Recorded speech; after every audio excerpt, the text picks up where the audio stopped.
I listen to Boris Johnson, when I listen to people like Joe Biden, when I listen even more to Emmanuel Macron, all I can think of is how condescending you are. So today I'm reacting to a video from Brut, India. This is when an Indian historian lashed out at the West. The historian's name is Vijay Prashad, who is also an author, a Marxist, and a journalist. This footage was taken from the UN Climate Change Conference in Glasgow, Scotland in late 2021. Let's get to it. When I listen to Boris Johnson, when I listen to people like Joe Biden, when I listen even more to Emmanuel Macron, all I can think of is how condescending you are. Glasgow was the UK's second most important city.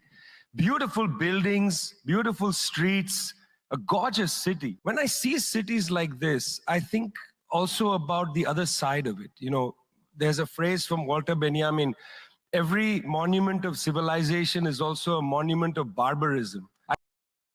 The British Museum, maybe?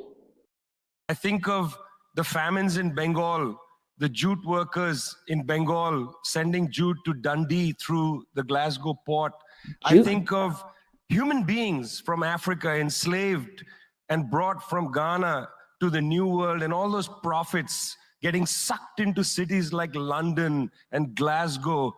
You know, between 1765 and 1938, the British Isles stole $45 trillion pounds from India, 45 trillion sterling from India. So the only reason why that number does not surprise me is because I did react to that video of Dr. Thoreau's speech and Does India Owe Reparations to India? It's an incredible speech, and I will go ahead and link it at the end. We never got paid for that. When the British left India, when we threw the British out, our literacy rate was 13%. So much for several hundred years of so-called civilization. Before Great Britain came, the rate was actually between 80 and 98%. Meanwhile, our landscapes were destroyed. You know, coal was foisted on India. You foisted coal on us. You were the ones that came and made us coal dependent. And then you left, and now you dare to condescend to us. Great Britain exploited India's coal and actually used it to expand their industries, especially the railways. I listen to Boris Johnson, when I listen to people like Joe Biden, when I listen even more to Emmanuel Macron, all I can think of is how condescending you are. You condescended to us 400 years ago. You condescended to us 300 years ago. You condescended to us 200 years ago. You condescended to us 100 years ago. You're condescending to us today. You only know condescension because for you, colonialism isn't something that happened in the past and we defeated you. It's not that. For you, colonialism is a permanent condition. And that permanent condition happens in two ways. There's the permanent condition of the colonial mentality. I think the term he's talking about is neocolonialism. You want to lecture us. You want to tell us that we are responsible for all the problems because you'll never accept that you're the one principally to blame. It's like saying, I stole your money, but I'm going to blame you for being poor. You signed the Rio Formula in 1992 on common and differentiated responsibilities. You like the common part. You like the common part. You like to say we're all in this together and so on. We're not in this together. The United States, 4-5% of the world's population, still uses 25% of the world's resources.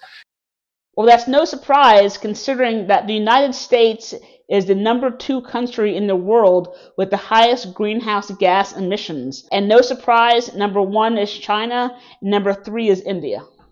You outsource production to China and then you say China is the carbon polluter. China's producing your buckets. China's producing your nuts and bolts. China's producing your phones. Try to produce it in your own countries and see your carbon emissions rise. You love lecturing us because you have a colonial mentality.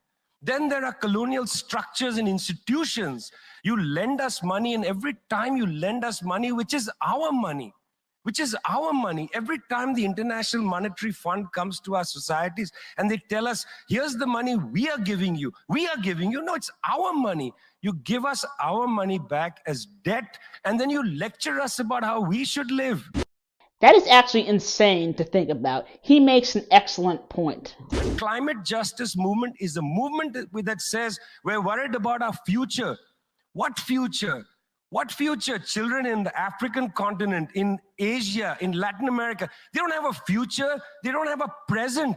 They're not worried about the future. They're worried about their present. Your slogan is, we're worried about the future. What future? That's a middle-class bourgeois Western slogan. You got to be worried about now. 2.7 billion people can't eat now. And you're telling people, reduce your consumption.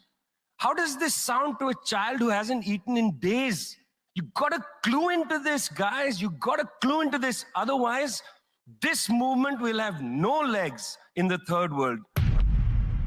What the world needs to understand is that countries like India are not underdeveloped, they're overexploited. I think the reason why he was lashing out was because India was being attacked for its high fossil fuel usage. 75% of India's energy actually comes from coal, but India has a goal that by 2070 it will be coal-free and be completely reliant on renewable resources. Here is the video of Britain owing reparations. This is Dr. Jason Carr. Thanks for watching.